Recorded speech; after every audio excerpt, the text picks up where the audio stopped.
from what I see, a lot of the people that I know that got it's like it's either a family thing that's being passed down and you were taught since you were a little kid, or just you hustled your way into something that you loved and then you found it.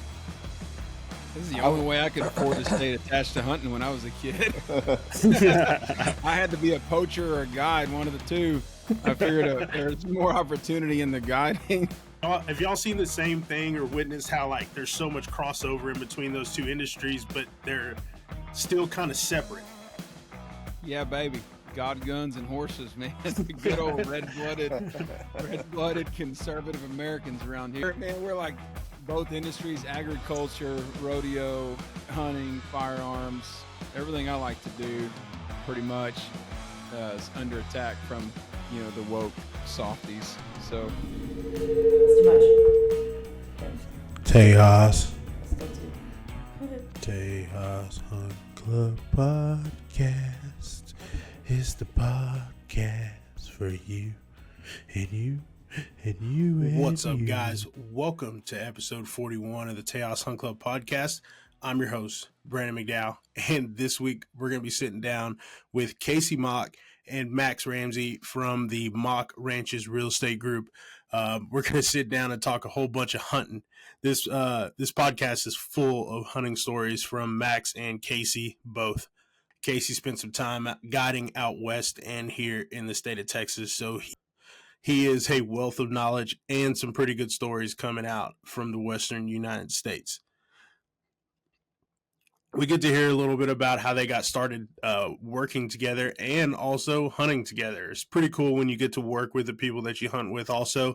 So this podcast is going to be a good one. Right now around Tejas Hunt Club, we're getting ready for dove season, man. We got some pretty good hunts lined up this year. We're going to be doing the Stewards of the Wild statewide dove hunt. We're going to be going to the Austin chapter Stewards of the Wild dove hunt. And then, of course, we're going to be heading up to Lubbock to go hunt with my newfound buddies from last year, the El Patron dove hunt with Tim Willis and Brandon Bredemeyer and all those guys up there. So it should be a pretty good dove season this year. And we're going to try and hit some more spots also down south if we can and try to kill some birds. It's been a little bit, man.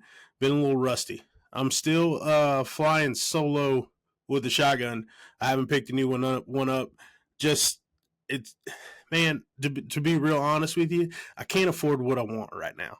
Just being flat out honest, and I'm having a hard time settling on anything else in the meantime. So, trying to save my pennies, trying to put them together and add them up and multiply them as much as I can, but it's still not hitting that magical number I need for what I really want. I'm a fan of over and unders. I've always been a fan of over and unders, but this one's a little bit of step up from the last one, so we'll see about getting it. And if you're wondering what it is, it's Cesar Guiarini or Caesar Guiarini, however you say it. I saw one a couple years ago back at Dallas Safari Club, and I fell in love with it. I had an opportunity to buy one then. Still didn't have the money then, but we were going to finagle some things around. But I wound up not making that decision to pull the trigger on it and buy it. And at this point in time, I'm kind of kicking myself. But who knows where that money went? Somewhere, obviously. But hopefully soon we'll be adding another shotgun to the hunting club. Right now I'll be using Meagan's shotgun, and I'm not complaining about it, but it's just better when it's yours. That's all we got to say. And I'm sure most of y'all can attest to that as well.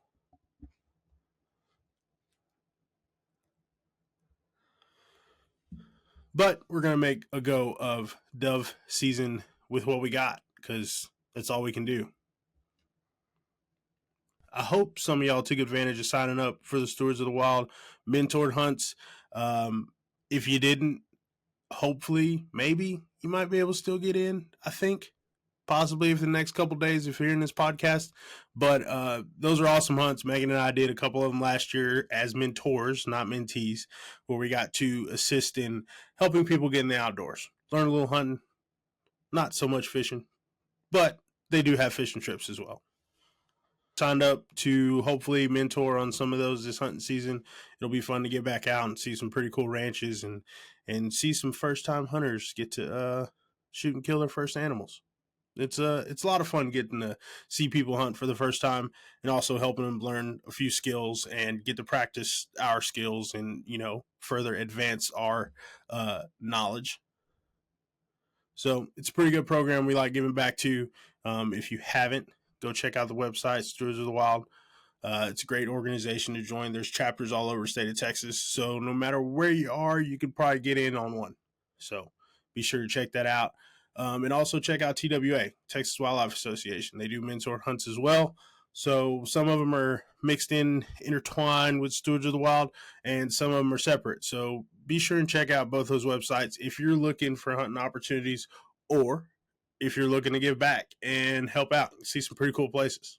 Speaking of hunting season guides, outfitters, if you're listening to the podcast or if you have friends that are guiding outfitters and you heard them discussing that they might need some content, send us their way. We still have some dates open this fall to create some content for guides, outfitters, hunting ranches if they're looking for that. So be sure to send them to Bar MC Media and tell them to check us out. This coming weekend, as this podcast drops, we'll actually be down in San Antonio, Texas for the Texas Trophy Hunters Extravaganza. So if you're walking around, come say hi. We'll be walking around checking out booths and guides and outfitters and all that good stuff. So if you're going to be in or around the show, shoot us a DM, shoot us a message. We'll meet up, say what's up, shake hands, kiss babies, all that good stuff. So if you're going to be at San Antonio, Texas Trophy Hunters Extravaganza, let us know. We just dropped a new video on Bar MC's Instagram of the West Texas SCI Hunters Extravaganza that's going to be going on January 18th out in Midland, Texas. This is a great event. We've been going to it for the past couple of years. We've been producing content for them, out Brandon Bredermeyer and that whole crew out there. It's a great organization. So if you're going to be out in West Texas, Midland area around January 18th, be sure to come by the Horseshoe Pavilion. It's going to be a lot of guides, outfitters, everything you expect to have at a Hunters Extravaganza in West Texas. Should be a good time. You can check out our other videos that we made in the past and, get a little hype going on. So if you're not planning on being in Midland in January, you should. It's a good time. Come check it out. SCI's West Texas Extravaganza, January 18th. Horseshoe Pavilion, Midland, Texas. In other news, we're getting closer to the 6 arc build. A lot closer. Got upper and lower receivers. I got a handguard. Buffer tube kit is on the way. We got a grip. Now we're waiting on that BCG in that barrel. Once again, trying to stack my pennies up, put it together, and then have us a nice little hunting rig. Hopefully, I'm going to be putting either a LPVO or a smaller optic on it, leaving a little room so we can throw a thermal on there. But we'll see. Build's coming together. Once we get more stuff in, we'll get the videos flowing. Speaking of that, shout out to Real Avid, Dustin and Margaret and the team. They've sent me some pretty cool tools, as I mentioned before. So we're going to be doing that build for the 6 arc and a lot of other builds with those tools. So as the stuff comes in, we'll be knocking out those videos and posting them to the YouTube channel, where all the rest of our awesome content that we've created is also at. Dropping the podcast on there too. But if you're listening on Spotify or Apple Podcasts, go check out the YouTube channel. Subscribe, like, comment. Tell us some ideas of videos you'd like to see. We'll try to make it happen. We got some more podcasts lined up. I'm actually going to be doing a podcast with Chef Jean-Paul Bourgeois. If you haven't heard of him in your watch outdoor content, you've lost your mind. He's done stuff with Meat Eater. He's got his own show, Duck Camp Dinners, if you haven't checked that out. It's an awesome show about duck hunting and them traveling around to different friends' hunting shacks and putting together some awesome meals. So we're going to have him on the podcast. Kind of reminisce a little bit because we used to do a lot of work together when we were living in College Station and he was in Montgomery. So we shot a lot of content, ate some awesome food. And so we'll probably talk about that a little bit. And then we'll get into what he's up to now because he recently moved to Florida and setting up shop. New season of Duck Camp Dinners coming out. and get to hear a little bit about what he has going on in his life. He's a funny dude. I mean, I enjoyed every minute of working with him when we were filming videos and stuff, and he's a hell of a cook. I'll tell you that right now. And I always went home with leftovers, and I miss it, to be honest with you. So we're going to have him on the podcast and talk food, talk hunting, and what he's got going on. So that one will drop next week. But before we go, as always, guys, get involved from your local chapters to nationally. We really need the help. Get out there. Spread the message of hunting and fishing and how great it is. And not necessarily to get everybody else hunting and fishing, but just to get them to understand it a little bit better. And we talk about that in this podcast with Max and Kasey. So we're going to jump into it. As always, guys, we appreciate you listening to the content. We appreciate you watching the content over at the YouTube channel, which means go like, watch, subscribe. But it's going to be a good podcast with Max and Kasey. And thanks, guys, for listening another week. And we'll see y'all next time. Peace. Don't worry about it recording. It's just so I don't have to get up again. Yeah, I can hear. Can y'all hear me?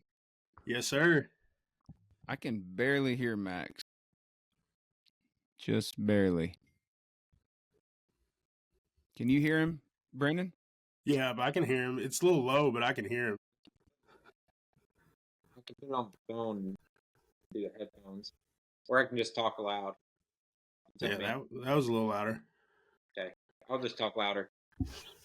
I'm not using, let me see something. Man, I wish I could get my for some reason my Logitech camera, I don't know why my camera's not recognizing me. I can see you. Now I can't. Oh, I know. It's just working on my camera on my MacBook. But I was trying to make this camera work because it's better. But all day today, remember I struggled with that earlier, Max, on the struggle bus. You're literally breaking cameras. Is my audio okay with this mic, Brandon? Oh, yeah, it sounds good. Okay. I figured that'd be better than the computer mic. Yeah, it's nice to have, people on the podcast when they have their own gear and stuff, and it sounds just right off the bat, it sounds good. Like less work for me on the back end. Sounds a lot better than me over here. Just a little bit, but it's all right. I know how to work with it. I can't hear a dang thing that Max is saying. As long as Brandon can hear me. You want me to try it? You want me to plug it on my phone real quick and try it? We can if we want to. No rush. I mean, Brandon can hear you, but I just can't. It's coming out of my computer. I can hear Brandon just fine, but I can't. Brandon, what have you been doing these days, man? I hadn't seen you in a long time. I know. Well, marketing suppressors for the most part, and Okay. trying to capture, wildlife and everything. Got to do a little turkey hunting in the spring and got married in April. So That's that awesome. took up a lot of my time, but well worth it. It was a good You've day. been dating her for a while, right? Same girl? Yep. We've been together since 2013, Perfect. 2014. Yeah. So a long time. And of course we have the business together and everything. So yeah, it's been good. Well overdue, but Yeah. I'm glad we waited and we got to have a good day that we wanted. So it was all good. Perfect. That'll work, man. It's going to be on my phone. Gets the mule deer in there, Is he sideways to you, Brandon? Yeah. It'll be Y'all on there. sideways to me. Yeah. But I can rotate it. It's all good. All right. I'm going to see if it'll stay right there. Here we go. Trust me, with this podcast thing, it'll teach you some tricks for sure to get stuff to work as a final product. I was about to tell Max, I remember my first podcast. Wow. Yeah, because I know this one isn't your first podcast, Kasey, but Max, have you been on any? Yeah, I've been on a couple. Yeah. Max is a regular. I've been on a couple. He's a Good, regular good. star in the podcasting world. I usually do it with Kasey's podcasting equipment. So Yeah. I just kind of wing it today. But Yeah, it's a lot easier when you have everything set up all the time. I'm in between. Like mine's set up pretty good in here, but we'll have to take it on the road every now and then. So I had to get it all set up today. What kind of suppressors are you peddling? All kinds. So I work for Silencer Shop. Oh, okay. So we Got it. we don't manufacture suppressors. We're just a distributor. So we have dealers all across the nation, and we send them out that way. Cool. Yeah, I bought a couple through Silencer Shop, through the Gun Vault here in Stephenville, Connor Elms, the Gun Vault. Yep. I see them come up on our dealer page every now and then. Yeah. We have quite a few customers up in that area. So if you're messaging Silencer Shop on Instagram or Facebook, most of the time it's going to be me answering. Got it. Yeah. Cool. A lot of guns in that country. Yeah, for sure. Even when I worked at Horizon, we had a couple dealers up there that still sold the rifles too. So it was surprising. That was for Casper Horizon. That was for Casper's. Yes, sir. Yep. Got it. Well, I'll do a little intro here, and then we'll get started. We'll kind of just let y'all do a little intro for yourselves, talk about what y'all do, and then we'll get into some hunting stories and stuff like that. What's up, guys? Welcome to another episode of the Tejas Hunt Club Podcast. I'm your host, Brandon McDowell, and today I am honored to be sitting with Kasey, Mock, and Max Ramsey of Mock Ranches Group. So, funny story. Back when I started flying drones when I graduated from Sam Houston State, when I was getting into it, I was looking at different, of course, real estate brokerages and stuff, and trying to see how they shot their content and the things that they wanted. And, honestly, Mock Ranches Group was like one of the ones that I looked at, and I was like, that's how I need to shoot content. That's how I need to shoot real estate stuff. So I had the opportunity to work with them later on, and then getting to talk to Kasey and Max over social media about hunting and fishing and everything else that they get to do. I had to get them on the podcast. So today we finally got that episode scheduled. And Kasey, Max, do a little intro here for y'all, and we'll get started on the podcast. Man, thanks for having us on, Brandon. My name is Kasey Mock. I'm CEO of the Mock Ranches Group. We're a Texas-based farm ranch real estate company. Been in the business, real estate specifically, since 2013, but prior to that, was in the hunting business for about 10 years and still am in some ways. That's how we got into real estate. It's always been passion numero uno, man, was around hunting camp and guiding in the West and outfitting all over the country. Seen lots of miles in the mountains and a lot of nights in a bedroll, and it's kind of who shaped our business and who we are today. Cool. Max? Yeah. My name's Max Ramsey. I'm the director of operations for the Mock Ranches team. We're, compiled of 20 agents across the state of Texas. I come from a background similar to Kasey's, grew up hunting and fishing. I remember catching my first redfish down in Rockport. And then, when I was in college, I got into guiding a lot. I have a little bit different background with growing up in the rodeo industry also. So rodeo and hunting, those have been my biggest passions. And that's how ultimately got into real estate and got here today. Nice. And speaking of that, both Kasey, you and Max both rope and stuff. And it's funny how I've come to see in both industries, in hunting and in on the rodeo side, how much crossover there is, but it's not really talked about that much.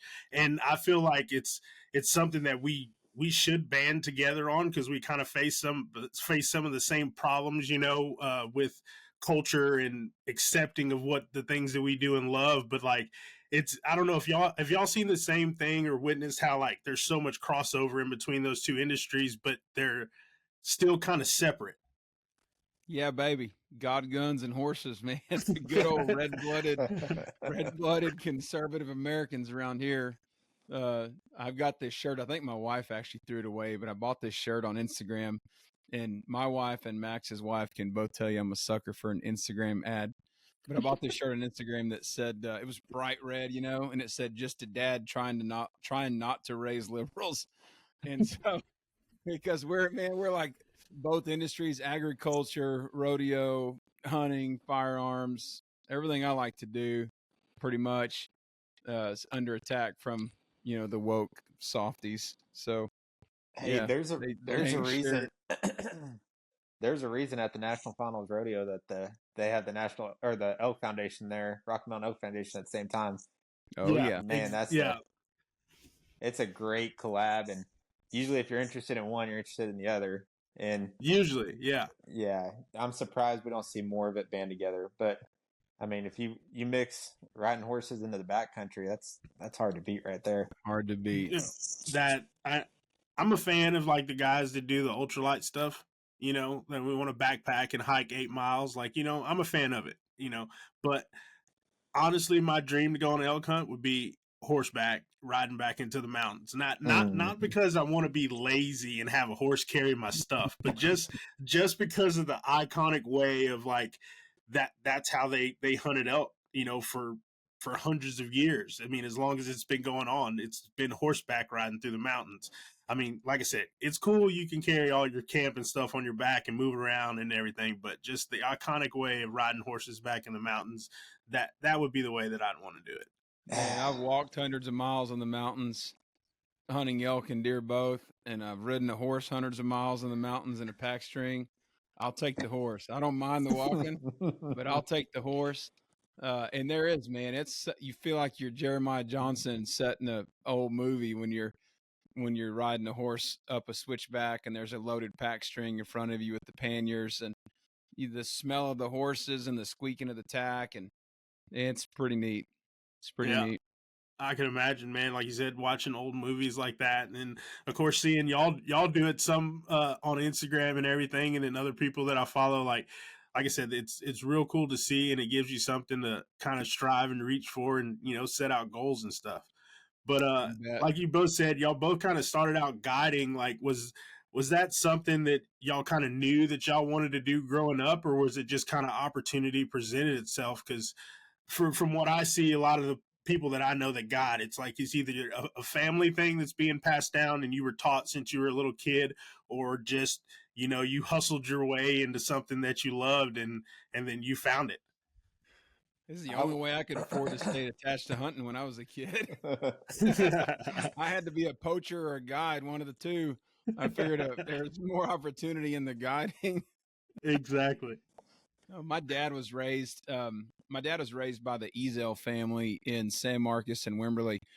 And when they didn't go to college, but when they were college age, the boys all moved to Chama, New Mexico in the falls. And who I call my uncle, Les Ezel. Les started Sierra Grande Outfitters in the late 70s in Chama.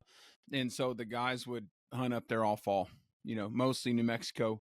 And so, Dad always was big into hunting. And when I was growing up, Brandon, we were involved in agriculture and all kind of things outdoors, but we ate venison and fish. And we fished every weekend during the summer, and we hunted every weekend during the fall and early winter when the seasons were in. And that's what we ate. Like, seriously, 5 or 6 times I can count is all that my parents purchased beef or meat from the store from the time I was in college. From the time I was an infant to the time I was in college, I can remember 5 or 6 times they purchased meat from the store. We'd kill deer.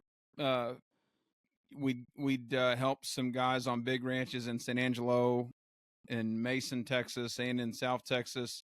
Cold O's, my brother and I would go. That's dirty work, That's dirty work for them. They're like, man, who wants to go as an adult? Who wants to go shoot 50 does in a weekend and have to mess with them all? But we would. So my brother and I, we'd go corn roads, and man, we were pretty effective at shooting, at culling does and taking numbers out for MLD programs, and got fast. We could have a doe hanging on the rack and have her gut sent and quartered in about 8 minutes, in the cooler.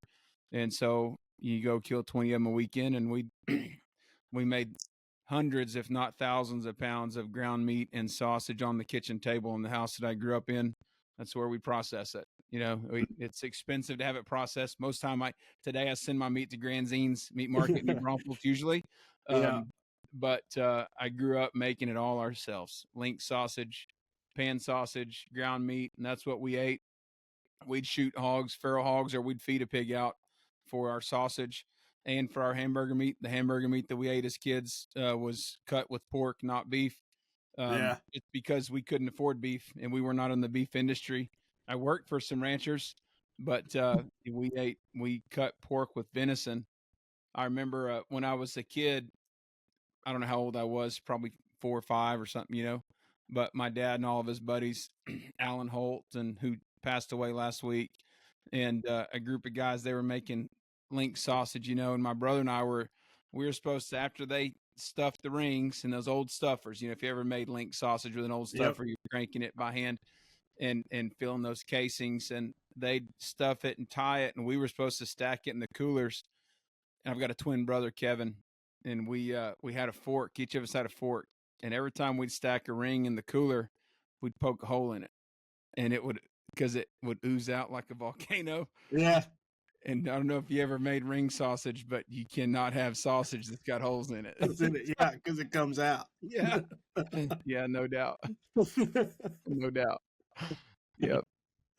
Oh man, We it's were cool. always involved in it, man. Always involved in it. So that turned into guiding in the fall as a means to income. I was in high school and college. We'd started before I was old enough to guide. I started scouting. I'd scout for some big ranches in South Texas and the Hill Country and in West Texas, and just find deer. Take your truck, fill the back of it up with corn, and go look through glass and find and photo deer. Had a little video camera. It's back before cell phones. Had a little video camera, and you'd video through the camera or through your spot and scope and scout and find deer, and then you'd show that to the guides.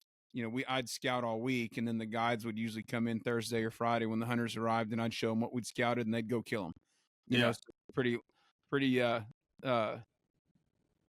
you're not, what's the word? You're not very recognized, it's kind of you're bottom of the barrel. Yeah, kind of the unsung hero's job, and they'd kill them, and they'd get tips, and they'd leave, and then we'd have to skin them. So that was it, and then eventually started guiding, and then in college, right after college, rather, when my wife and I got married, we got married in 2008, which was right. It's comparable to today. It was right as the housing market was going down, and I was in construction also, and we just weren't making any money in construction. And so my wife and I started a company called Fever Pursuit LLC, which is at that time was our booking and outfitting company. And we booked hunts and guided hunts and outfitted hunts, Texas and across the West. And that was seriously a means to an income. It's like, man, I couldn't pay my bills just guiding. And so how can we get more involved in the hunting business? So we started booking hunts, and, it was before a lot of the digital booking options you have today, Go Hunt and all the other things. And of course, we never did rival. Right now, Epic Outdoors, Wyatt Bowles at Epic Outdoors does all my tag applications today, but Epic's really good. The Hunting Fool's really good. There's some others, but we never were that big at all. But we paid our bills and met a lot of great people, and all that led to real estate. Cool. And Max, how'd you get started guiding? A little different background. So I come from, my family was not a hunting family. My dad was raised on the East Coast in a dairy farm. And when I was younger, my uncle and my cousin, I was 5, 6, 7 years old, introduced me to hunting. I never went hunting with them, but when we went over to their house, they had mounts on the wall. I was just fascinated with them. I don't remember how old I was, but I shot my first deer with my dad in Harper, Texas on a lease. And my dad or me didn't know what to do with it. We got it skinned and got it to a processor, and I had been shooting, and it just opened the floodgates for me. I was obsessed with it. Obsessed with, deer. And then when I got into college, and I got into bow hunting, and then got into college, and I was introduced to waterfowl hunting, and I was just plain obsessed with it. Yeah. I was hunting, especially during the wintertime. There was one year that I think there were 2 days I didn't hunt ducks. Now my passions have switched a lot in the hunting, but that's how I got into guiding. It was more opportunity. It was opportunity around some really good people, and I just ran with that opportunity and got to wake up and do something you love to do every day. Then that led into, I've guided some exotic hunts, some deer hunts, but it was more the waterfowl stuff that led into different opportunities. And then I got into more big game hunting the last 10 years. I got you. Yeah. So it's always cool to hear. It's like from people like, of course, like Kasey that comes in it with your whole family's hunting. It like has a hunting background, or like you, Max, that your family doesn't hunt. It's kind of the same with me. Like nobody in my immediate family hunts, but for some reason, like I fell in love with it. I was actually I had a buddy comment on my story the other day because I posted like this video on Field Ethos. They had this Cape buffalo charging this guy, and I saw that. Is that the one they shot this buffalo like 8 times? Yeah, I saw it today. Pretty much. It said, so.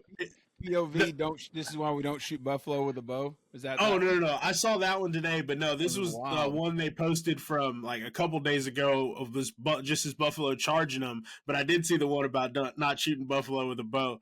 But my buddy commented, was like, death in my feet. And it was like, he reminded me of those old videos like from the 90s where they had like death at my feet. And it was this guy hunting in Africa with like charging buffaloes and hippos and stuff. And like, I remember like seeing that video when I was a kid, either at a friend's house or something like that, or one of the days, our teacher rolled in, like an ag teacher or something rolled in the TV to watch a video instead of having class or something like that. But just trying to think about how I got into it, and then just coming from a family that doesn't hunt that much. But it's like you said, it's just opportunities and people that you meet and know. Like that's how it was for me. I was very fortunate to have some role models that got me into hunting. Like my uncle, and then a cool story about my uncle and my cousin. This last year, I got to go to the mountains with my cousin. And that's the first time I got to hunt with him, and we both were able to kill mule deer. And so it was a full circle story. But it's cool to see different ways people get into the industry, and the love that people get for it, right? Not just the killing the animal, but the like Kasey said, being able to feed your family, being able to live off the land, truly. Yep, exactly, man, exactly. And it's cool to see, like you said, how many people are just coming into it in different ways, but also like the different perspectives and stuff that it gives on it. Like for, like you said, like Kasey, like some people would like not want to go shoot 20 does just because they have MLD tags, but somebody else that hasn't had that opportunity would love to have it because they haven't had that kind of like trigger time or been behind a gun or shoot a bow and like get that many arrows off. And like you said, it takes time, and you got to have that experience to get really good at it. Because one thing people see, like of course you see on Instagram and Facebook of people hunting and killing big bucks and big bulls and stuff, and it's cool, but it really doesn't tell the whole story on how hard it is. And I feel like especially new people that are coming into it now, they see it and they're like, hey man, I want to go do that, I want to go try that. And it's like, well, it's going to suck for a little while if you don't have somebody to just walk you through it and be there to help you. And we've had some amazing hunts and some amazing country, and we've made some great hunts out of some country that wasn't so good and some areas that weren't so good, just by putting in the time and the miles and the hours behind the glass and understanding animals. But success in hunting, it's getting harder, right? Because, in other countries, I'm a big believer and a big proponent of the North American model for wildlife management, meaning that the game that we hunt is held in public trust. We could get into some pretty divisive conversations here, especially in Texas. Yes, we can. I'm a big believer that conceptually, I'm not going to have a deer breeders conversation because there's so much context to it with property rights and all those things. But exactly. Conceptually, I like that game is held in public trust and it's available to the people, and it's a resource to be managed for the people. Now, people need to be competent. The people in charge of managing that need to be competent and have the user's best interest in mind and all those things. But in other countries, here's why I believe that. Because in other countries, most other countries, hunting is a king sport. Yeah. The general public does not have access to hunting like we have here. And so, and I think there's a lot to be said about the culture and heritage of our country. And our country is a fairly young country too. You think about how old our country is, it's a pretty young country. And so the idea of a democracy, a government for the people, by the people, that manages a public resource that we get to use and be stewards of, I think is a pretty special deal that we have in Texas. It's getting more and more expensive. That's just the reality, because 96% of our state is privately owned. And Yep. so, to get access to hunting, you've got to be able to afford it, or you need to work really hard. And so, I've had some amazing hunts, but you're talking about I'm going to leap past just hunting with my dad, because when I hunted with my dad, we hunted little places around Wimberley and San Marcos, and we had a little bitty place in Carrizo Springs when I was a kid growing up. And man, we slept in the back of the truck, and because we didn't have places with big lodges. We slept in the back of the truck, and we traded work for those landowners in order to be able to hunt. And we did it the hard way. And when we fished when we were kids, we did the same thing. We'd go to Seadrift, Texas on the coast, and we had a little John boat, and we would sleep in the back of the truck at the boat ramp in the summertime. If you've never slept in the back of your truck on the Texas coast in July, there's not a whole lot luxurious about it. But that's what we wanted to do. If we were going to hunt, we were willing to do it. Yeah. And fish, we were willing to do it. And so today, that same opportunity is there for people, but it's no different than success in anything. Like, I shared a Instagram post yesterday. Dr. Ben Carson, he was on the Tucker Carlson podcast, Mhm. and he did a wonderful interview with Tucker. It was a wonderful interview, and one of the things he was talking about is how he grew up in Detroit, in a pretty gang-ridden neighborhood, and how his mother was over to overcome that, and through doing stints in public housing and different things, she was able to get back to the neighborhood where they first started. And he made a comment that people say the American dream is dead. He said, by no means is it dead, but it requires a lot of work. And success in the hunting business for the general public is the same way. Yeah. The opportunity's there, the dream is there, the wildlife is there, but it might require a lot of work, and not comparison. I think comparison in the hunting business is something that's gotten kind of toxic, where if it's not a 200-inch deer or 180-inch sheep or a 300, I remember when we first started outfitting and booking and guiding elk hunts in the West, Colorado, New Mexico, like a 300-inch bull was a good one. Yeah. And then it became a 320, and then it became a 350, and now it's a 350 plus. And I'm like, when did a 350-inch wild elk become the standard, and anything less than that subpar? When did this happen? Yeah. And the same thing with deer. Like, when did a sub 200-inch deer become a cull? And in some ranches it is. In some ranches it is, and that's awesome for the people that have that opportunity. But the guy that busts his butt after work, going and hunting a 15 or 20 acre tract outside of town that he traded some work to the landowner to get access to hunt, and kills a 110-inch native 3.5-year-old 8-point, man, that's something to be celebrated too.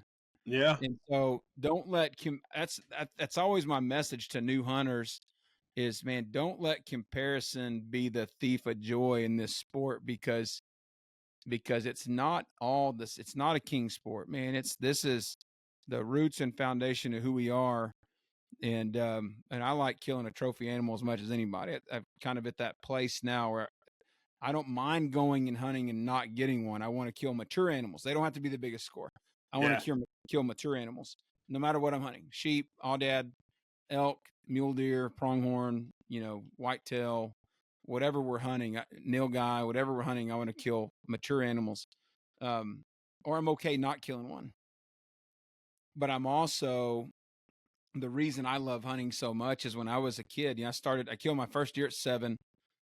Same doe. It was in San Marcos. My grandmother had a 15-acre tract outside of San Marcos on Limekiln Road. No, on McCarty Lane. And first weekend of rifle season, I shot a doe It was down in this little creek bottom. Dad had a brush blind built. We didn't have feeders. We didn't have fancy blinds. We set up a pallet.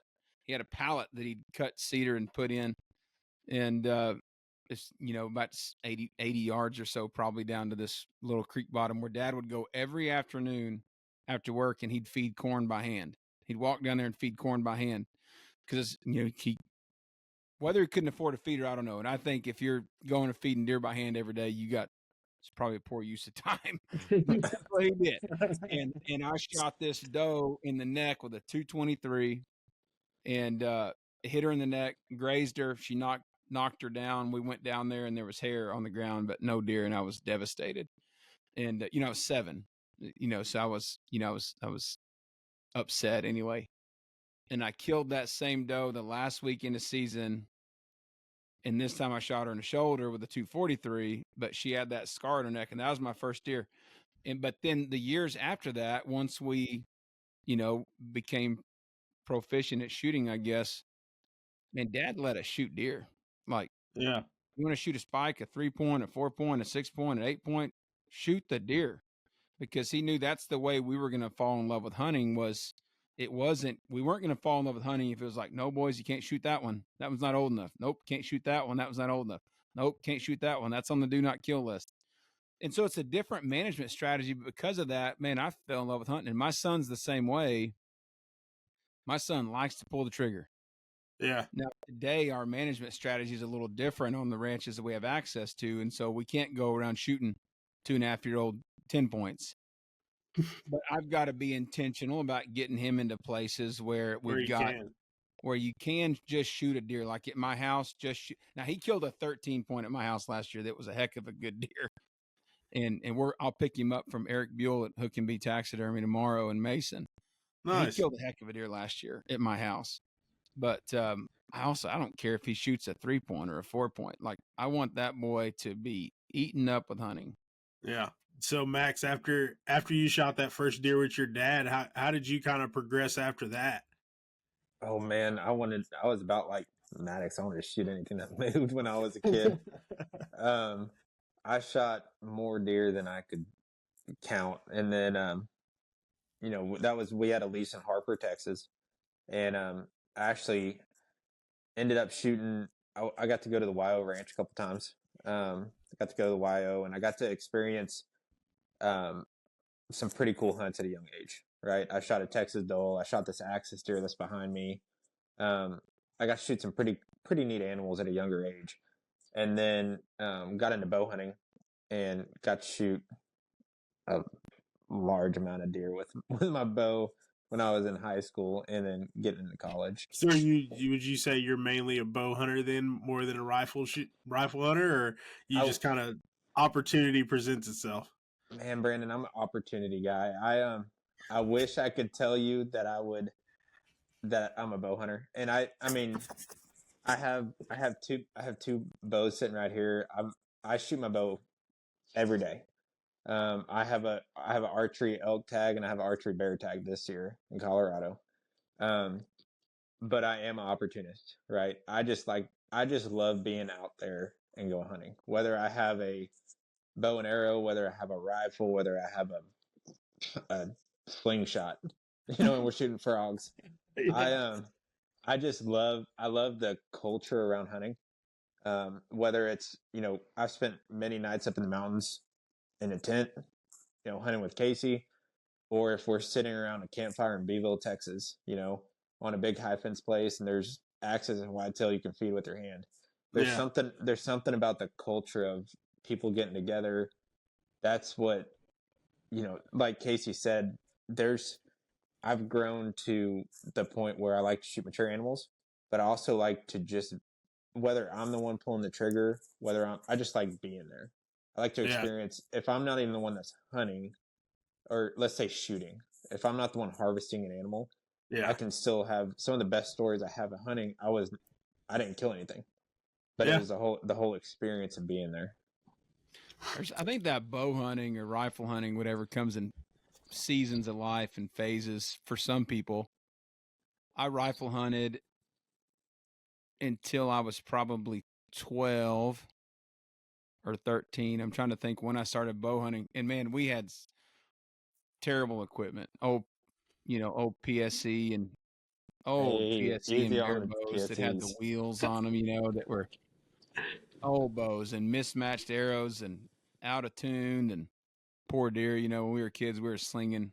We'd nail some 2x6s to a tree and climb up in there. And we're slinging arrows and didn't have very much success, I remember my brother, one time we were in San Angelo, and inside the metal building that we stayed in, we had a target, like it was like 15 yards or something. It's probably a 40-foot metal building, maybe 50, but it sure wasn't 60. You couldn't get 20 yards in it. It might have been 15 yards, and we had an old square target there, and it's all we could do to hit the target every time and not shoot through the wall of the metal building. And we thought we're proficient enough to go hunting, and so we'd go hunt, and my brother shot this doe one time.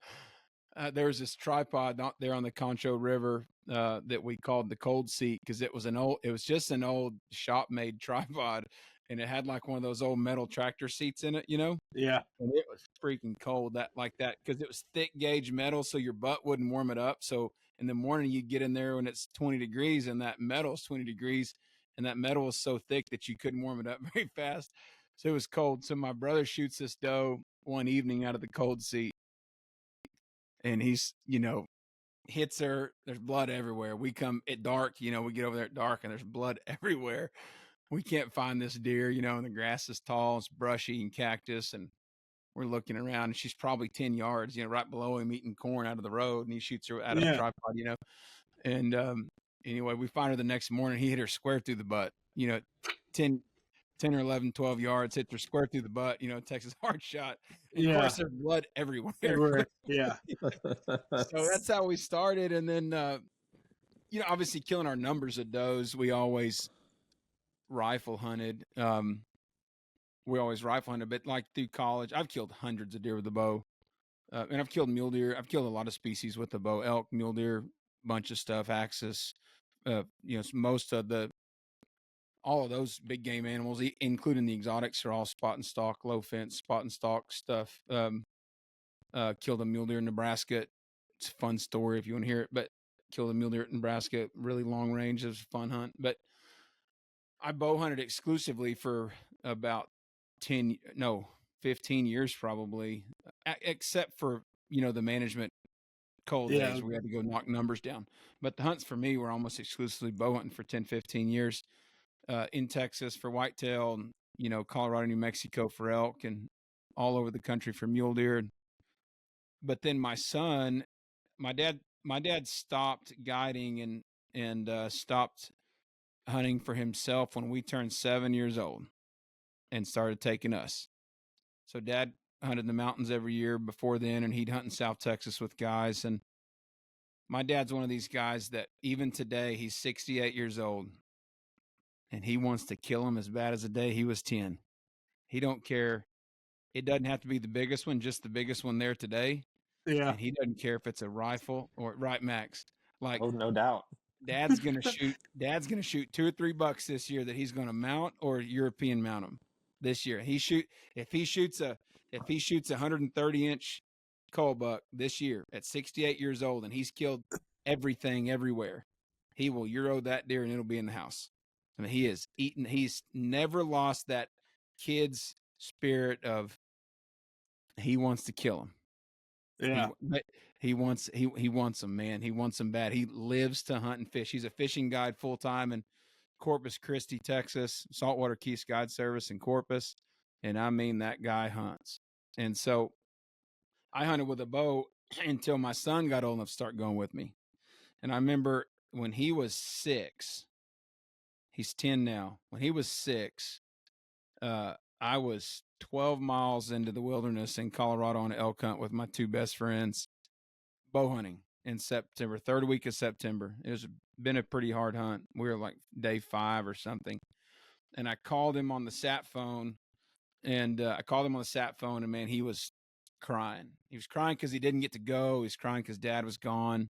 Yeah. And we had some stressful stuff going at work, and I've written some articles about this. It's in some magazines and I've got some podcasts on it, but I felt like that time when Maddox was 6 years old, I felt like God kind of took felt like God took that desire for those solo backcountry adventures without my son away from me right there. Yeah. Like I remember I got on my knees on the top of the mountain up there and cried. And I told my buddies, I said, "Hey, I'm hiking out." And they said, "What do you mean you're hiking out? We got 2 days left." I said, "I'm hiking out. I got to go call my son." And so I hiked out, cried the whole way out, just about. I even remember we've been in the backcountry Colorado public land for 5 days. And about halfway out, I got on a bull and I didn't even want to kill him. I got on this bull and I patted him and I saw what drainage he went up in. He had some cows. And I got on the Garmin InReach and I texted my buddies and said, "There's a bull in this drainage. I'm not going after him. Y'all should come hunting." And I hiked out and I called my son and I said, "Hey, bud, I'm never going again without you." And I hadn't gone without him since.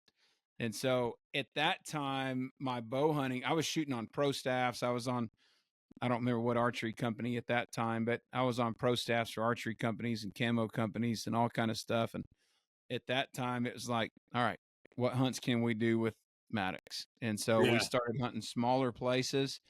And then that next year we booked 2 hunts. We had a good year in business and real fortunate. I booked I bought both hunts at auctions, actually made good buys. I bought a nilgai hunt on the Ituria, the Hacienda de Ituria, which is the northern Ituria down at Raymondville, south of the King Ranch.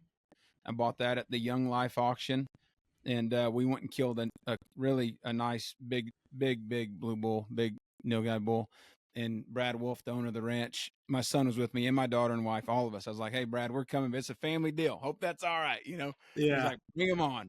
And so if you've seen the Meat Eater, Stephen Ranellis, the Meat Eater show where they hunt nilgai, it's the same ranch, the same house, the same lodge, the same kitchen that he cooks in. There's a chop top Suburban that they hunt out of, and that's what we were hunting out of. And Brad Wolf, the owner, he pulled me aside the next day and he asked if Maddox could shoot a buck. He was 7, and he'd killed a doe at our place in November. And this was in December. This was Christmas week. And so the bucks down there were rutting like crazy, man. It was game on in South Texas. Yeah. And it looks like we lost Max. Yeah. It was game on in South Texas. And so Brad asked if Maddox could kill a deer. And I said, "Hey, Brad, that's not why we're here, man. If Maddox kills a deer, he will love that. But that ain't why we're here. That's between you and Maddox. Y'all settle that up." And so the next day, Brad says, "Hey, let's go rattle some bucks in, see what we can find. The rut's on. Y'all don't want to cut your hunt short. Let's go look at game." And that environment, if anybody's never hunted down there in that coastal prairie, that King Ranch, Ituria, East Ranch, that area, that time of year is just abundant with wildlife.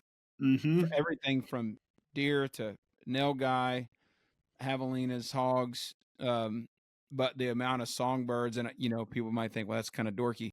The amount of songbirds down there that time of year is incredible. The amount of the biomass of wildlife in that ecosystem that time of year is just incredible. It's really fun. Yeah. So we go out and we're driving roads and rattling deer, and I see a doe stand up about 80 yards from the Suburban. Maddox is sitting in my lap in the front seat, and doe stands up about 80 yards from the Suburban, and right beside her, 140-inch 8-point, 6.5, 7.5 years old, stands up right beside her, and Brad hands Maddox a 243 and says, "Shoot that deer." And Maddox's eyes I don't know whose were bigger, his or mine, and I don't know whose was more nervous, me or him.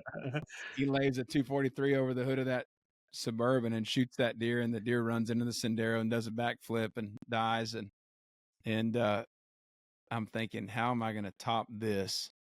7 years old, shooting your first buck, this caliber buck on the ranch of this caliber, out of a top drive. How do I top this? But I think our goals change, and so this year will be the first year in 4 years that I've started booking archery hunts again. because now Maddox he's 10. He's in good shape. He wants it bad. He's hunted with me in Wyoming, South Texas, Colorado, New Mexico, and spent nights in a tent. And he's proven he can hike 6, 7, 8, 9 miles a day. And so this year we've got elk tags in Wyoming, and he's going with me. So archery. Yeah. And it's a general season tag. So if you don't kill, you go back the last 2 weeks of October. But I'm excited about getting back behind the bow, the stick and string, Yeah.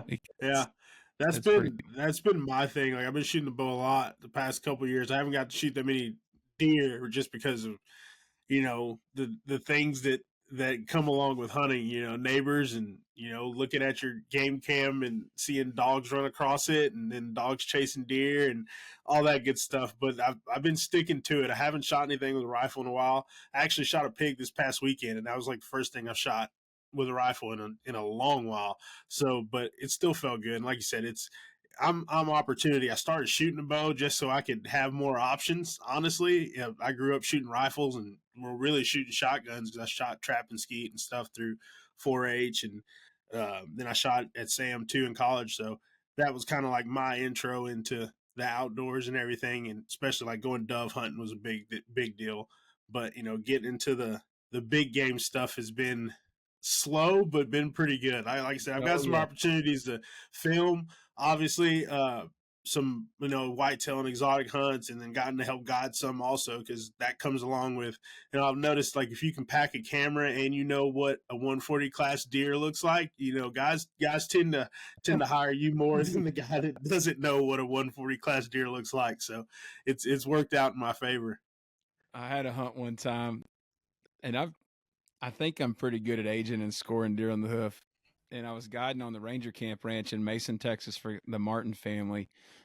And this was after college. I was probably, 22 or 3 or something like that, 24. But anyway, I had a hunter come in from Alabama, young guy, been saving his money for a long time to come hunt.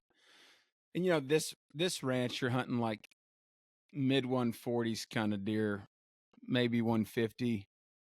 And I'd scouted a place. There was a deer that was a cool deer. He was dominant, man. He was always bowed up, just neck swollen up like crazy, just rutted up, man. Always bowed up. Wanted to fight everything, and he was real palmated on his horns. He was a typical 5x5, so 10, but he had split brow tines, made him a 12, and I think he may have had a mule deer fork on one side.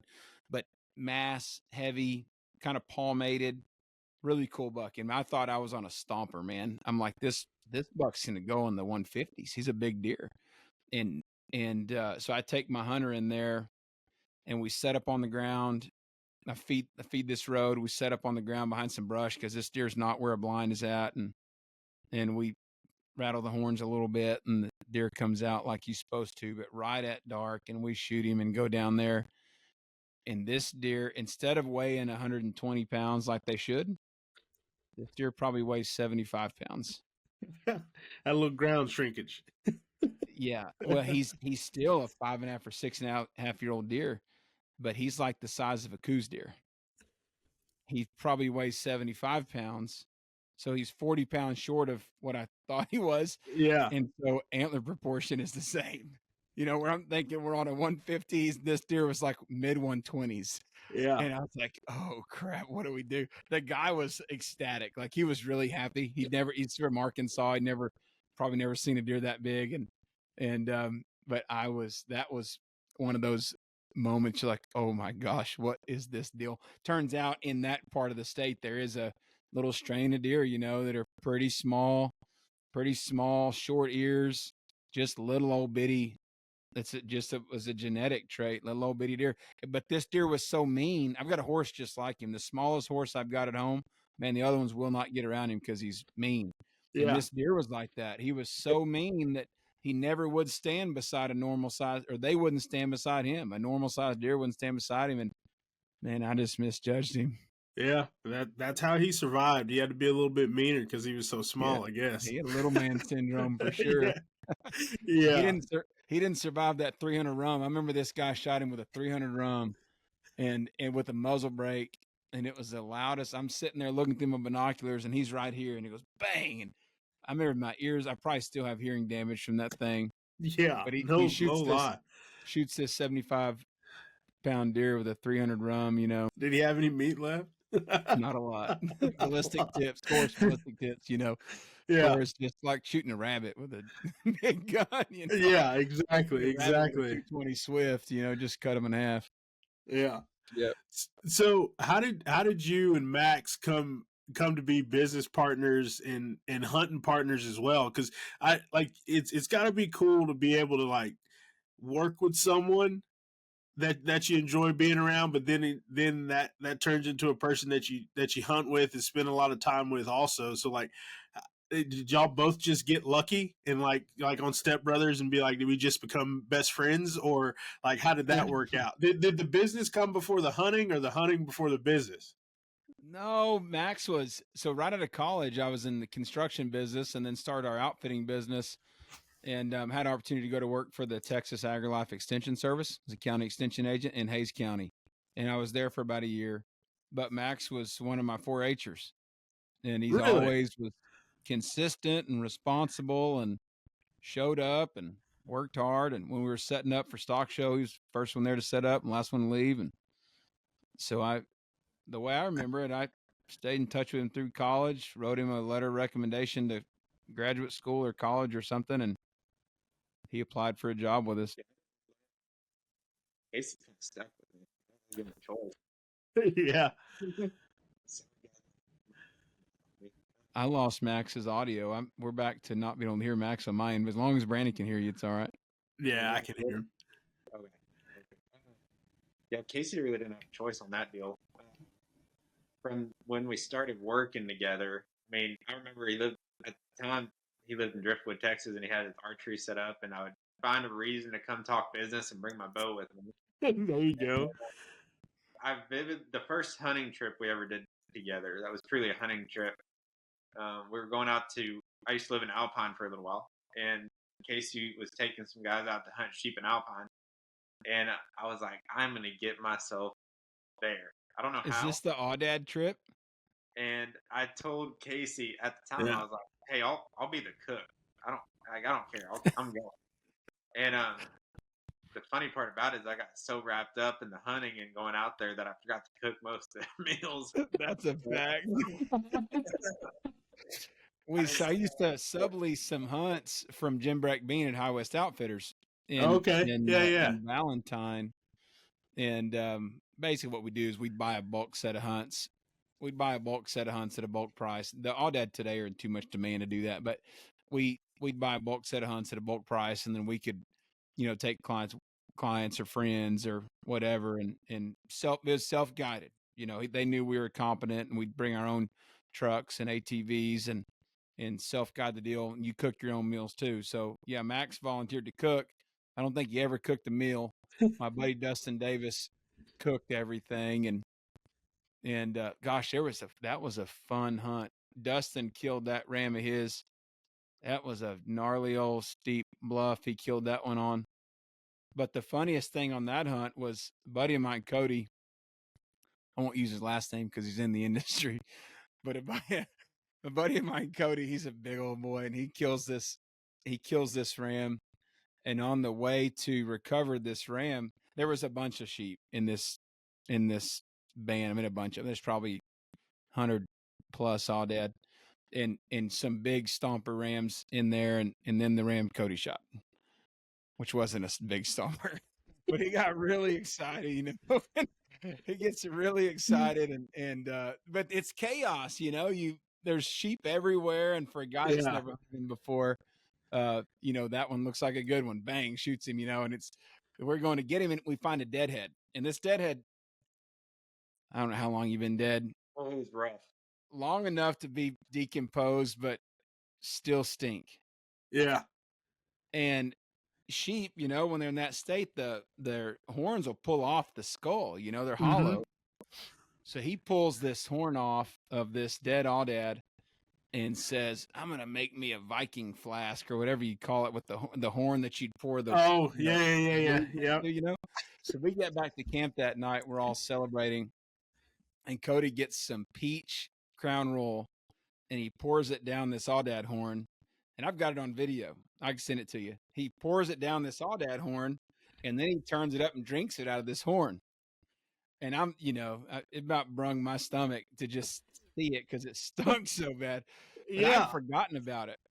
Well, dude, like a month later, I called Cody just to check in. He's like, dude, I just left the hospital. I said, what do you mean you just left the hospital? He said, you'll never guess this. He said, I've been having this respiratory issue. Like, I cannot stop coughing with this respiratory issue. So he goes to the hospital, and they run tests on him, put him antibiotic and all this stuff, and they can't figure it out. And he said one of the doctors finally asked him, like, man, have you ingested some kind of bird feces? And he's like, bird feces? Heck no. What? Oh, maybe. So he ingested some buzzard shit off that horn, and it gave him a parasite that like attacked this parasite attacked his, or bacteria attacked his respiratory system from drinking that out of the horn. No. See, like, and like the guys that you see on social media every now and then that put the beer cans in the fish's mouth and like drinking it like that, and then cracking the shotgun and a beer off a boar's tooth or something. Like, see, that is exactly why I don't do that, because my luck, I'm going to be in the hospital with the doctors trying to figure out what's wrong with me. And it comes from just, doing weird stuff. And yeah, I'm out on that one, but that's funny that, he finally came and figured it out. We had some funny stories, man.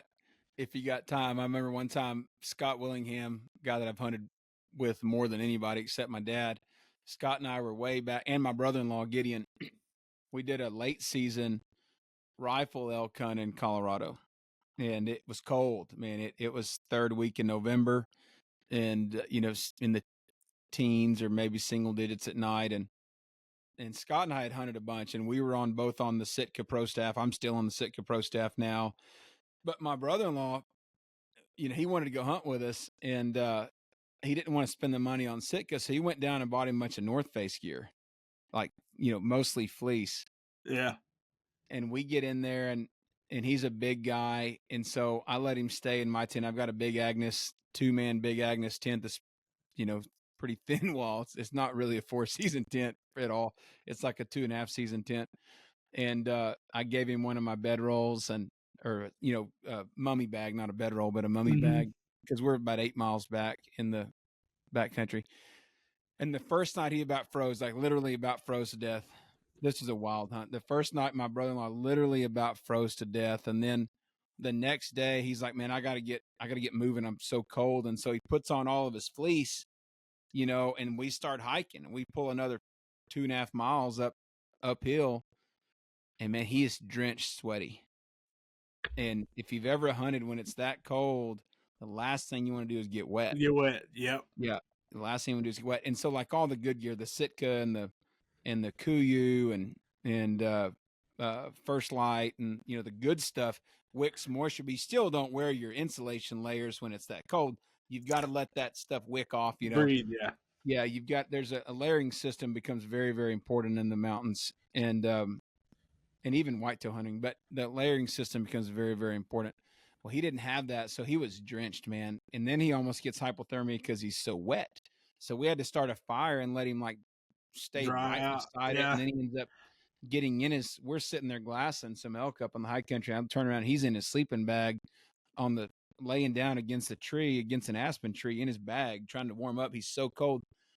And so we fight that, having the wrong gear for a couple of days, and we're way back in there, and it looks like things are picking up because we find this little water hole, and down the bottom of this water hole, there's a 6-pack of Coors Light that somebody had cached there.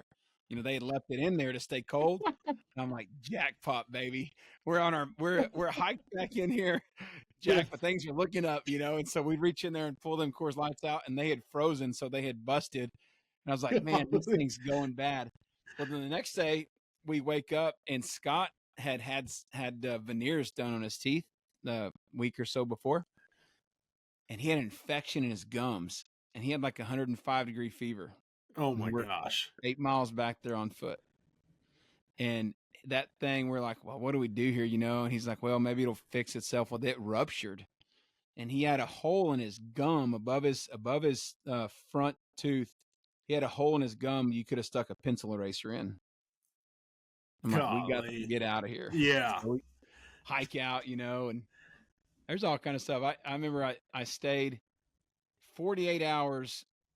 This is in the Weminuche Wilderness up on top, way back in the back. And we're at about, 10,500 feet or at least that high, and got stuck in a lightning storm. So me and Jeremy Kasey, so we threw our tent out. And up there's so much beetle kill in that part of Colorado. The beetle kill is incredible. Like, I don't know what percentage, 70-80% of the spruce and fir and pines, the evergreen trees are dead from the beetles. And so when the wind blows hard and there's a bad storm, man, it sounds like a gun battle, the amount of trees falling. So you don't want to camp in there, but you also don't want to be out in the wide open in a freaking hail and lightning storm. So we had to get in the wide open because there's too many trees falling. Because the wind's blowing, I don't know how hard, 60. Yeah. And it's lightning and hailing. And it did that for 48 hours. And Jeremy and I spooned in a one-man tent. Two of us in a one-man tent. We spooned for 48 hours. 48 hours straight. At one time, we were so cramped and tired of spooning that he put his rain pants on and slid his head out under the vestibule and kept his head under the vestibule, but he slid his legs out and he's like, man, I'll let it rain on my body. I just got to get some room. Just got to stretch out. Oh, man. Dude, yeah. It's like the stories that everybody gets while hunting, and especially being in the backcountry and being like away from, ease of getting what you need and like planning and all the things that go into it. It always leads to like good stories and great memories, especially with people even when you're hunting with people maybe you didn't want to hunt with, or come to find out you didn't want to hunt with, but it's even better memories when you get like people that you enjoy hunting with. Of course, like just it's hard finding good hunting partners. It's real easy, like we talked about earlier about the jealousy thing, or who's killing bigger deer and all that, or just being competent in the while you're hunting, if you're just hunting whitetails, or if you're in the backcountry too. I mean, it's a trust thing that you got to have with those people that you're going hunting with, to be able to like, hey, if we get in a bind, I'll take care of you, and you're going to take care of me too. Last year, Max, that's exactly right. And you realize that guiding, right? Because when you're guiding, you don't get to choose who you're hunting with. No. It becomes a job, right? So be careful. Everybody says, well, turn your passion into a job and you'll never work a day in your life. Man, when it comes to guiding hunts or fishing trips, it couldn't be further from the truth. You're in the outdoors. That's kind of where it stops. My dad's a fishing guide, right? And he loves to fish, and he's one of the best fishermen I've ever known. But when you take clients, a lot of times you're getting tangles out and baiting hooks and wiping butts all day. That's just the reality of it, And so, is that fun every day? Maybe. He does it. He loves it. Yeah. Guiding hunters, I've almost been shot twice with a 30 caliber. I remember one time we had this guy that he came and hunted with us about 3 years in a row, and none of the guides wanted to guide him. And so we would draw straws for who had to take him. Yep. And I drew the short straw the third year. He didn't come back a fourth year. I drew the short straw the third year. And so I got this guy, and and we make the best of it, right? We joked around. I'm like, all right, so I got it. We're going to have fun. So we go hunting, and man, the guy was hard to put up with. He's one of the guys that knows everything about everything and hires you for a guide, but wants to tell you how to hunt. And about the second day, we're getting out of the box blind. And I probably broke rank here by me getting out first, but I just wanted out of the blind with the guy so bad that I should have let the guy with the gun go first. Yeah. I wanted out of the blind with him so bad. I was like racing out the door. The minute it's past shooting time, let's go. Let's go. Pack up stuff. Yeah. I'm going to go get the truck, see you in a little bit. And so as soon as my boot hits the ground down the ladder from the box stand, as soon as my boot hits the ground, bang, a bullet hits the ground about 6 inches from my boot. And I'm like, what are we doing? Screaming, mad. And the guy's terrified. He thought he killed me, terrified. Yeah. Well, he's like, oh man, every time I get out of the stand, I let the pressure off my trigger and I dry fire my gun. And I'm like, well, I understand in January when you put your gun in the safe for the year, after you clean it, you might dry fire it and store it with the trigger released. Yeah. But not when you're pointing it at me with 180 grain Hornady in it. And so I gave him two options. It wasn't my ranch. I didn't have the authority, but I gave him two options. I said, here's your two options, bud. One, you're going home now. Or two, you're giving me your bullets, all of them. And we're going to keep hunting. And when we see one that I say you can shoot, I'll give you one bullet at a time like Barney Fife. Yeah. And that's what we did. And he killed the deer. We called him Barney Fife forever. He never came back. But man, it's when you get hunting's really fun with the people you want to hunt with. And it's rewarding to see people kill their first deer, and the guiding is so rewarding. I get more out of that now than I do hunting myself. You know, seeing I took a guy on our team last year. He always wanted to hunt. His dad never would take him, and the guy's 37 years old. I took him to South Texas last year on one of our team retreats, and he killed a doe. And that's one of my most memorable guide experiences, is just to see how grateful he was and how emotional he was when he killed this doe. And like, he made a comment about something like, you don't know what this means to me as a man to be able to do this and provide some meat. Like, I want to do this my whole life, you know? So that's pretty fun. Max had a pretty good, trophy selfie photo last year in Colorado. Yeah. Max a big selfie guy. No, unfortunately, I was not the one that was taking the selfie. So it's one of the best hunting experiences, that I have. One of the best stories I have. It's the same trip. So last year, Southern Colorado, Kasey had a mule deer tag. I don't want to overlook that story. I want Kasey to tell that story. But after we get a mule deer killed, I had elk tag, third rifle elk tag, and Kasey and I have been we scouted a couple days. We were looking for mule deer, and it was kind of just an opportunity tag with the elk. And we go into some pretty rough country. It wasn't too far back, but it was just rough. It's solid oak brush, man. It was 10-foot tall oak brush that we're having to bust to gain about, we had to gain about 800 feet of elevation. Go down and go 2.5 miles in the thickest oak brush. It was it was not easy. I'll put it that way. Well, we get up on, I think there's these humps, right? We get up on the second hump and we look over. We heard them first. Heard a herd of elk to the left of us. Yeah, the elk are on the private in a hayfield at night, and so we found some elk. They were on the private in some hay, and we knew they were going to go bed on the public in these choppy hills. Yeah. So we're trying to intersect them. We heard them, so we're hustling. Like, we are moving through this oak brush. Like, I got my inhaler out. We're going, right? And we're coming up. We know where these elk are going to cross. There's 200 elk out there. We had spotted a really good bull in this herd. They're all on this private field, and we know where they're going to cross. We're coming up the hill, and I don't know, we're 3/4 up this hill, and all you hear is a gunshot. And we know we're the only people back here. There's no other way to get to this public access. It was a pain to get onto. We get up on that hill. We got the binoculars out. We're looking, and sure enough, that bull elk is laying there dead in the field. And we're like, where in the heck did that bullet come from? And we're puzzled. We don't know. We don't get it. We're watching. We're like, it echoed. The gunshots echoed up that canyon. You couldn't tell. Yeah, so you knew where it's coming from. Yeah, we didn't know where it was coming from, and I don't know.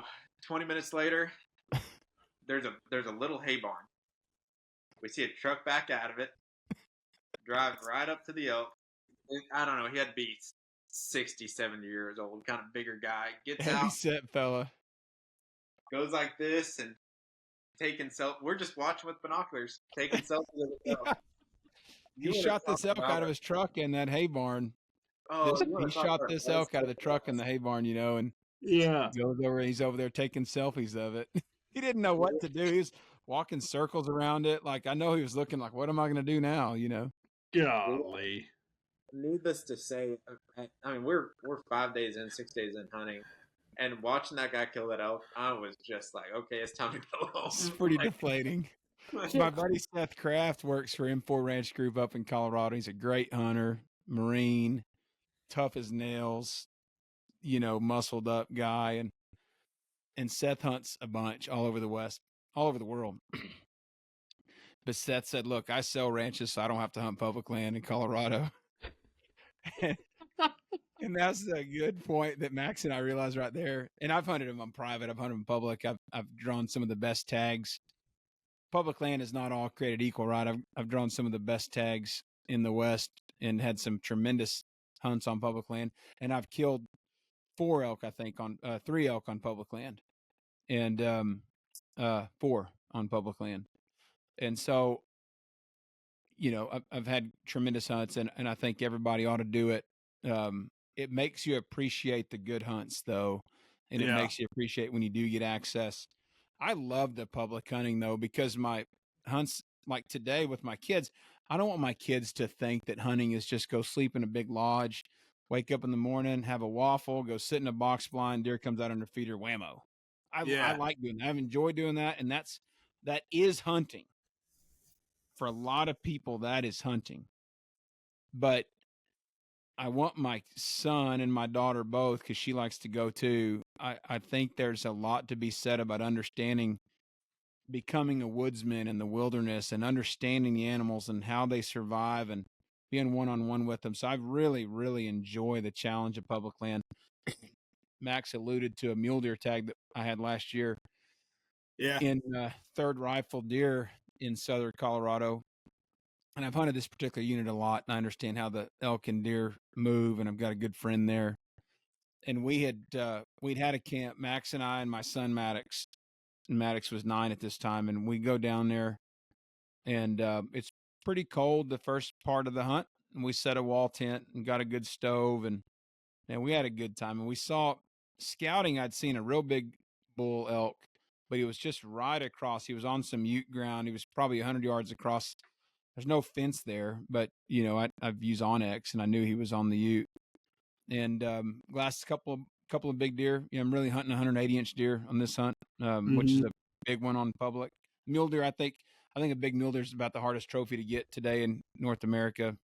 The sheep are maybe a little more physical, but there's just not that many big mule deer anymore that are not maybe on a hay field or a canola field in Canada or something. There's just not that many of them. Yeah.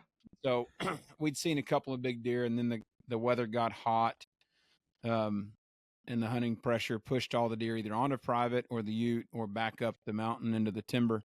And so we, our wives had an Airbnb in town, and so we go into town and hooked up with them. And we said, how about this? Let's all go hunt. We're going to take all 6 of us, Max and his wife, Trisha, my wife, Elizabeth, my 6-year-old at this time, daughter, Caroline, and my 9-year-old son, Maddox.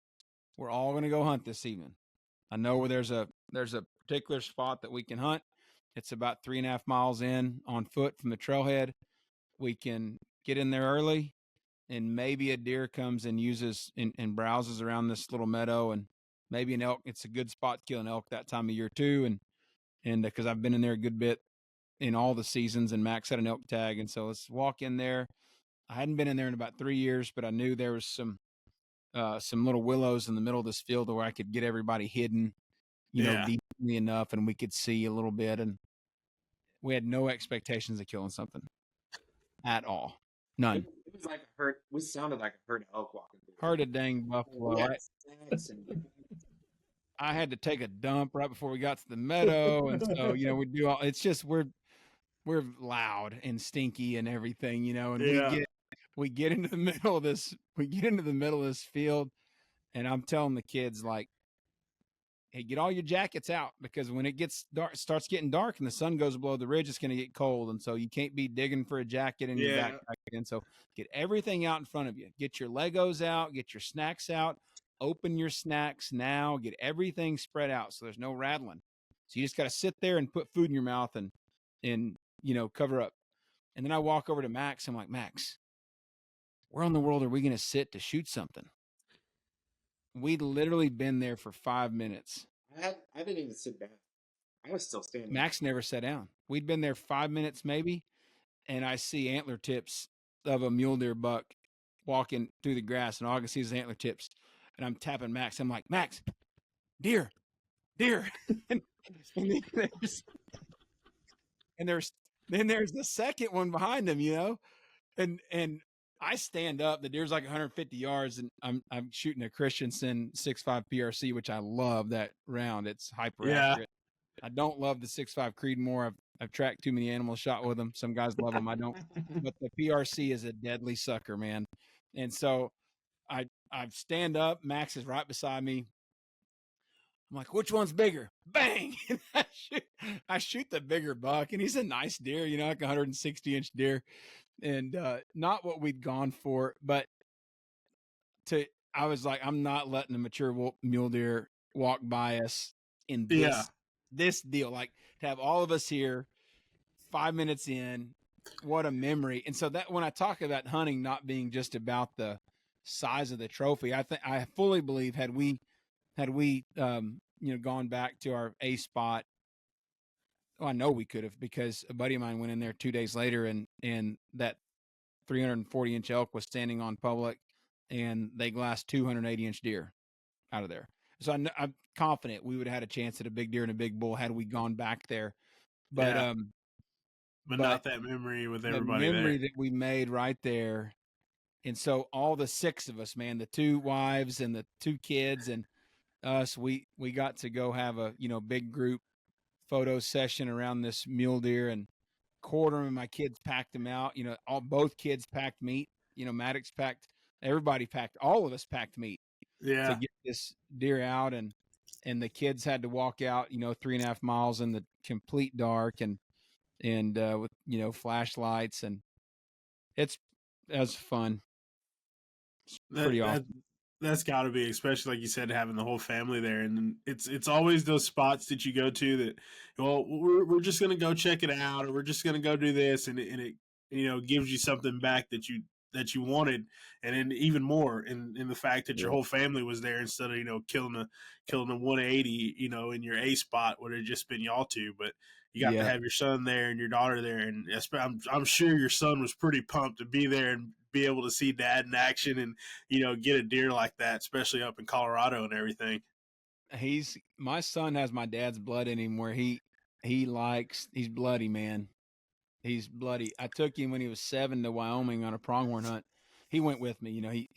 I had bought a hunt at a safari club, Austin Safari Club auction, and it was a great hunt. It was with Cy at S&S Outfitters, and around Douglas, I think, is where we hunted.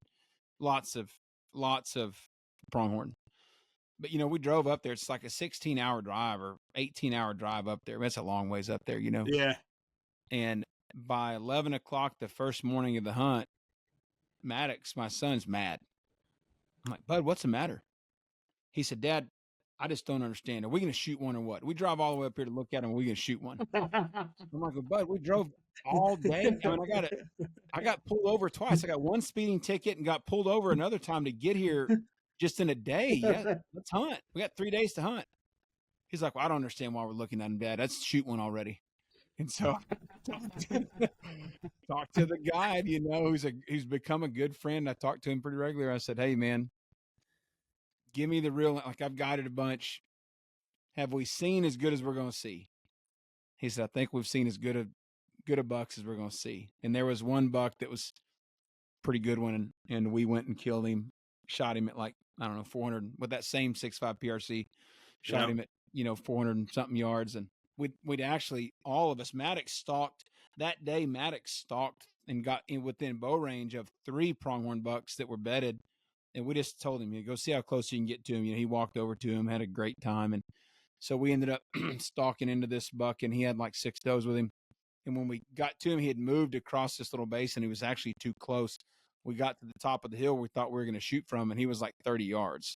and they all saw us and they took off running, and he stops out there like 430 yards, and I throw my backpack down and kill him, and we packed him out. But so he's been with me a bunch, but probably the most memorable hunt is my dad and I. My dad had a couple of bucket list hunts when I got to where I was going on better hunts. I sat down with Dad and I said, Dad, we've hunted a bunch. What's your bucket list? What do you want to do?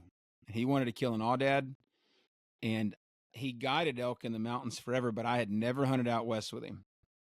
And so he wanted to kill an aoudad, and I wanted to kill a bull elk with him. And this elk story is in Epic Outdoors magazine, and it's been produced by a couple of magazines. It's in our Landowner Insider magazine.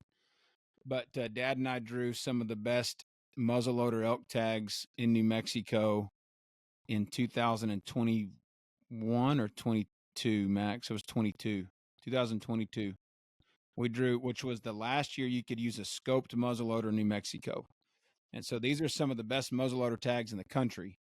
And it was the last year you use a scope muzzleloader in New Mexico. And Dad, it's like a 2 in 1,000 chance of drawing them. And Dad and I drew those tags. And it was a pretty emotional, pretty special hunt, DIY, public land, but just phenomenal. It's kind of like hunting Colorado, but way different. You're hunting elk. That's the only similarity, because you can see elk on public land from your truck, and you hear them in every basin, and they're around your camp at night. It was amazing. And Maddox was with us then too. And Maddox at that time was 8. We went in, we set a wall tent, we scouted for a couple days, found some big elk, and hunted our butts off. And Maddox was with Dad. We bought good muzzleloaders and practiced with them. And Dad killed his bull at 430 yards, and I killed mine at 440 yards with the muzzleloader, one-shot kills, heart shots. And Maddox was there for both of those, and we packed my bull out in the dark. He packed meat then too on Dad's bull. We killed mine, and it was dark before we got over there to him, and so I made him a fire. I'd have got there's a juniper tree right there kind of where he died, and made Maddox a fire. It was raining, mist and rain, and foggy and cold, and I gave him my puffy coat and made him a fire, and he sat there by that fire, and we quartered that elk by firelight and packed him out. And I looked over there at one time, and Maddox was asleep in the mud by the fire, and his face was laying in the mud. He's laying in the mud. But those are the memories. And I killed a big old bull. It was north of a 350-inch public land bull with the muzzle loader, just a one of one's kind of a bull. And but those are the memories that you never forget. I'll remember that my entire life about that hunt. I think it was neat. It was a huge blessing to draw that tag and be able to do it with my dad when he was healthy enough to do it, and Maddox was old enough to do it. So we had 3 generations there experiencing that. Was pretty amazing. Yeah. And like you said, like you telling that story, you had all the details of it, or what Maddox was doing and your dad and everything. And then you said, oh yeah, by the way, this is how big it was. And that really tells you like what memories are really sticking in your head on, like, what versus, how big the animal was and how many inches he was versus, the things you saw and experienced with your family, especially like you said, with your dad and your son, and to be able to like go on those adventures and do that. Yeah. Like 2:00 in the morning, Maddox and I are in our tent, and it's cold, and he's got his bedroll pulled over his head, and the elk are bugling so loud outside the tent that I can't sleep. And I'm like a kid on Christmas Eve, and I'm thinking Maddox is probably sleeping through this. And 2:00 in the morning, he pulls his head out of his bedroll, and he's as awake as I am. He goes, Dad, do you hear all those elk? I'm like, yeah, bud, I hear him, man. I hear him. So, he's still, that's 3 years ago, and he's still, if you ask him the story, he'd tell the story about like I told it. He'd tell you about that night. The elk were so loud outside the tent that we couldn't sleep. And yeah, it was pretty cool. That's awesome, man. So I know you said you're going on archery elk tag this year up in Wyoming. And then Max, you said you have an elk tag and a bear tag this year, right? Okay, in northern Colorado. So, man, is that just those hunts you're going to be going out west? I'm sure you're going to be doing some whitetail hunting this year and down here in Texas and stuff too, huh? I, I got I got to hunt a nilgai earlier, in February this year. Oh, man. So Yeah. I always have some space open to go do that again. My freezer's full of nilgai, and it's some of the best meat I've ever had.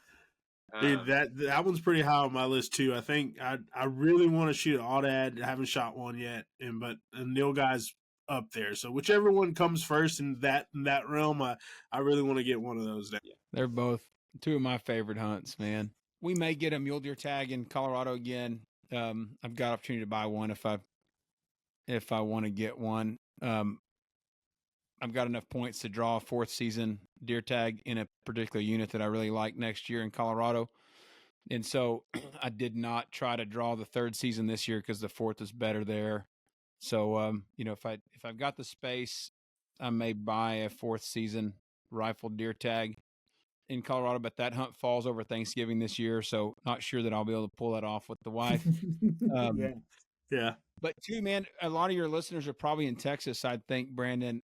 Maddox and I drew 2 years ago. Man, we drew the big time Texas hunts whitetail bonanza tag on the Gussing Wildlife Management Area, which is they only give 3 of those. There's 3 WMAs that do a all inclusive whitetail hunt on public land in Texas. And Maddox and I drew the Gus Engling. I wanted to draw the chaparral, but yeah, can't be too easy, right? And it's a public land hunt. And dude, Jeff Gunnels and Kyle Han and those guys at the Gus Engling, they did an incredible job. It was as good of a hunt as I've been to anywhere in the country. Those guys do a phenomenal job at managing the public land that you and I own. They do a phenomenal job at managing the wildlife resource there that you and I have the ability to take advantage of. And they have draw hunts and postcard hunts and things that you can do at more readily available, larger, higher volume hunts. But they closed the whole WMA down for us for a week. And my wife and daughter and Maddox and I went, and we drew that, and it's a $5 application to do that. Yeah. I mean, it's a I 1 saw in that. 1,000. I think the alligator one closes on the 1st, and there's a couple more on there. But then, like the pronghorn, the mule deer, there's another one that'll close on the 15th of August. So I apply for 30 hunts in Texas, and I apply all my buddies. I applied Max for a dozen of them. I applied for my dad. I applied for my buddy Scott. I applied for Maddox. And so, if somebody's would like to have more hunting opportunities, man, throughout the western states, but also here in Texas, study the application and draw process. And it's just a lottery game, but it's not that expensive. I can't recommend Wyatt Bowls at Epic Outdoors enough and I don't get paid anything off of that, but I can't recommend Wyatt enough for doing our western tags. And you just got to have your name. If you don't want to pay big money to go hunt private land, which I love to do too, but I supplement that. If I can draw a public land hunt for every hunt that I have to buy, hunting becomes a lot more affordable and you get to go more, and so you just have to have your name in the hat a lot, and build a team and study what it looks like to do those applications, and you will draw tags. Over time, you're going to draw tags. You're going to go hunting a lot more than you would if you don't apply. I'll tell you that.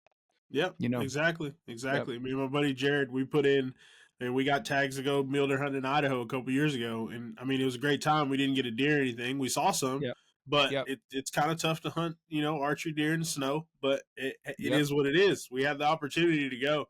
And I mean, now it's like we're looking at trying to go somewhere next year. Of course, we got bit by the turkey bug, so we like hunting turkeys too. So trying to go hunt those. And I mean, that's a resource that's a little bit easier to hunt. You can find different places in different states and stuff out west. So, I mean, it's just putting in a little work, like you said, for everything that you have to do. And of course, like you said, Epic Outdoors, Go Hunt, all the rest of them make it a little easier, can give you a little head start. But you got to realize too, when you're using Go Hunt and them other ones, you're looking at the same stuff that everybody else is looking at too. So no doubt, 100%. Yeah. You still have to do some digging. That's right. And that's a way you hit it, man. When you're doing those public land draw hunts in any state. It's a way to get in the outdoors. It's a way to sharpen your skills and become a woodsman and become a hunter. It's not always successful. Yeah. Yeah, like in public land, elk across the Western United States is 10% successful, and that's on cows, calves, and bulls. So you think the success rate of killing a mature bull is well down into the single digits. Mm-hmm. And so, but get after him, baby. Yeah. Well, this has been awesome, man. I'm glad I had y'all on the podcast so we can talk a little hunting and everything. Because, like I said, I've been following y'all for a while on the Mock Ranch groups, on y'all's personal Instagram. All the content y'all put out, for y'all's business and promoting properties and everything. I've always liked how y'all do stuff, so I always wanted to give y'all a shout out and share a little something on Instagram or get y'all on the podcast. Because, like I said, I like the way y'all do things, I like the way y'all do business, and the hunting trips and stuff just add on to it. So I'm glad y'all could, carve out some time to talk to me for a little bit. We appreciate you so much for the opportunity, Brandon, and anybody listening. It's an honor to get to work for landowners across the country. Max and I were in Colorado 2 weeks ago working on a big ranch deal. But if you read our purpose statement for the company, is to help people accomplish their goals through land ownership, and you look at our belief statement, and we believe that stewardship of private lands is core to a healthy economy and a healthy democracy. And I fully believe that. I believe that us as landowners, us in the land brokerage business, we've got a heavy responsibility in stewardship of private lands and the resources and the wildlife that are on those private lands, big and small. We get to broker some incredible, big ranches across the state and across the Western United States. I've done, I kind of co-did the largest high fence ranch in Mississippi about 6 years ago. We represented the buyer there, Texas buyer. But it was the largest high fence ranch in Mississippi. We took the buyer out there and did that deal with Tom Smith. We've done some big deals with Dan Murphy at M4 ranches in Colorado and New Mexico, and have done big stuff all over Nebraska, Oklahoma. But it's an honor to get to help people, whether it's 5 acres or 5,000, to fulfill their dream of land ownership, and the stewardship and management of that resource is pretty neat. So, yep, mockranches.com, or we're Mock Ranches all over Instagram and Facebook and YouTube, and we produce a pretty cool magazine every fall around hunting season, the Landowner Insider magazine. And then I've got a podcast too. Yep. We should mention that's been going about 5 years, the Land Broker Insider podcast. Yeah. So guys, if you're listening to this one, check out Kasey's, go follow them. And of course, if you're looking for property or looking to sell property, these are some of the guys you need to talk to. They're some of the best in the business, and they'll guarantee you they'll treat you right. And if you do talk to them, make sure you tell them I sent you either way. Dang right. Yeah. So thanks for coming on the podcast tonight, guys. And thanks for y'all for listening. And we'll catch y'all next week.